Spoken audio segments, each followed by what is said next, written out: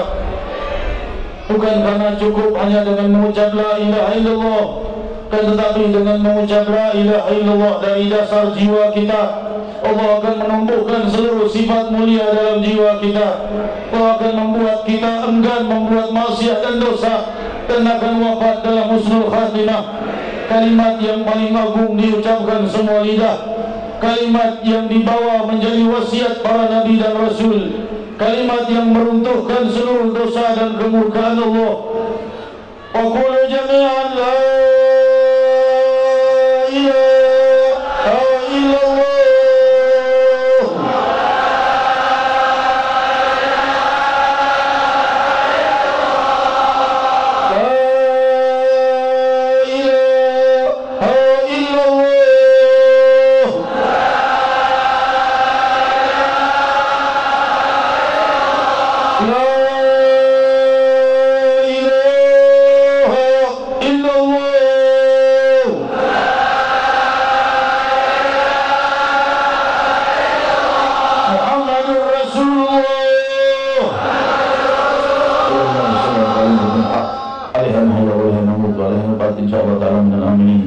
Sabda Rasulullah sallallahu alaihi wasallam, Allah Subhanahu wa taala telah berfirman diriwayatkan dalam hadis qudsi akhir dari pembicaraan kita di siang hari ini. Allah mengutus para malaikat hadir di majlis-majlis zikir. Mereka memenuhi dari majlis itu sampai ke langit, dipenuhi oleh para malaikat yang menyaksikan zikrullah. Lalu Allah bertanya, apa yang kalian saksikan? Allah Maha tahu. Allah bertanya, percakapan ini demi mengenalkan agungnya orang-orang yang hadir di majlis zikir. Maka malaikat berkata, mereka berzikir kepadamu ya Rabb. Allah bertanya lagi, mereka berzikir kepadaku, apakah mereka melihat aku? Maka para malaikat menjawab, mereka tidak melihatmu wahai Allah, mereka telah memanggil namamu. Allah bertanya, bagaimana jika mereka melihat aku? Malaikat menjawab, tentunya zikirnya akan lebih khusyuk kalau mereka melihatmu wahai Allah. Allah bertanya lagi, apa yang mereka inginkan? Mereka menginginkan surga. Apakah mereka telah melihatnya? Mereka belum melihatnya wahai Allah. Bagaimana jika mereka melihatnya? Tentu mereka akan lebih ingin lagi meminta surga. Lalu apa yang mereka risaukan? Malaikat menjawab, mereka risau api neraka. Apakah mereka telah melihatnya? Mereka belum melihatnya wahai Allah. Bagaimana jika mereka melihat kobaran api neraka? Malaikat menjawab, mereka akan lebih takut lagi wahai Allah. Allah berkata, usyirukum malaikati inni qad ghafartu lahum. Saksikan wahai malaikatku, aku sudah mengampuni seluruh dosa mereka.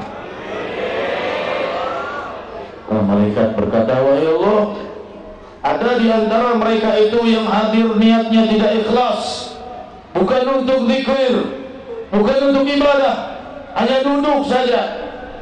Maka Allah menjawab, humul julasa la yashqa bihim jalisuhum. Yang duduk bersama mereka akan kuberi pengampunan juga, tidak terkecuali satupun. Alhamdulillah yang Allah telah menumpahkan pada kita pengampunan di siang hari yang diberkahi Allah Subhanahu wa taala ini. Hadirin hadirat yang dimuliakan Allah, saya ucapkan terima kasih atas kehadirannya semua. Ini adalah hari yang sangat bersejarah bagi kota Jakarta, karena ini pertama kalinya diadakan Maulidin Nabi SAW di Monumen Nasional ini. Insya Allah menjadi contoh untuk semua saudara-saudara kita yang di luar Jakarta untuk terus meramaikan Maulidin Nabi Muhammad SAW. Kita mohonkan Habib Said bin Umar untuk menutup dengan doa. Qala Rasulullah sallallahu alaihi wasallam, abdul ma qultuhu ana wa nabiyyuna min qabli la ilaha illallah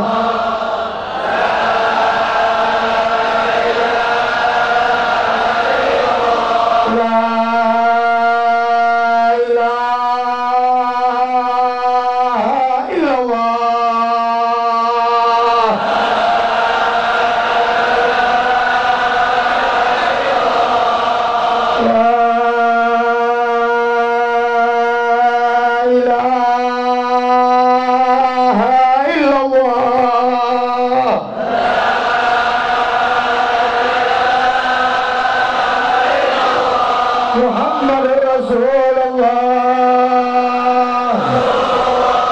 sallallahu alaihi wasallam alaihana ya alaihana mud alaihana wa sallallahu alaina amin rahmatika ya arhamar rahimin اللهم اهدنا بالهدى والجيش والبر والبلاد والإله والجوع ولا تجعلنا من حرب عمرك وعزب يا حسبنا الله ونعم الوكيل ولا حول ولا قوة إلا بالله العلي العظيم اللهم اهدنا من عمدك وعبد علينا من فضلك وانشر علينا من رحمتك وانزل علينا من بركتك وبسنان بشعائك وعافيتك اللهم بحق فاطمة وأبيها وبعلها وبنيها وأمها وأبيها اقبل لنا ولا تغيب رجعنا ربنا تقبل منا انك انت السميع العليم وتب علينا انك انت التواب الرحيم وصلى الله عليه وسلم الحمد لله رب العالمين